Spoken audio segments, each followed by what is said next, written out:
আসসালামু আলাইকুম ভিউয়ার্স। আজ আমরা ঘুরতে যাচ্ছি মাওয়া পদ্মার পাড়। পদ্মার অপরূপ সৌন্দর্যে যে কারো মন ভালো হয়ে যাবে ইনশাল্লাহ। নদীর বিশালতা, নদীর ঢেউ, পাড়ের প্রাকৃতিক দৃশ্য মুগ্ধ করার মতো। পদ্মার পাড় দিয়ে গড়ে উঠেছে নানান সামগ্রিক দোকান। এখানে রয়েছে বেতের তৈরি ঝুড়ি এবং বাচ্চাদের পুতুল, গাড়ি ও নানান ধরনের খেলাধুলা জিনিস। তাছাড়া রয়েছে মিষ্টি পান সহ বাহারি রকমের মশলা পান।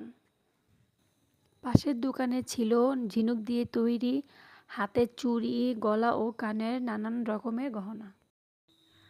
আরও রয়েছে আর্টিফিশিয়াল বাহারি রঙের ফুল গাছ ও ঐতিহ্যবাহী মাটির তৈরি হাঁড়ি পাতিল এবং সাজসজ্জার সামগ্রী। তাছাড়া রয়েছে জিভে পানি আনার মতো বিভিন্ন ধরনের সুস্বাদু আচার। আরও রয়েছে ছোট বাচ্চাদের নাগরদোলা, চরকি, দোলনা, নৌকা ইত্যাদি।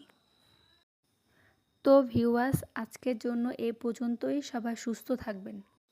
সবাই আমার নতুন চ্যানেলটিকে লাইক, কমেন্ট, শেয়ার ও সাবস্ক্রাইব করে পাশে থাকবেন। ধন্যবাদ। আল্লাহ হাফেজ।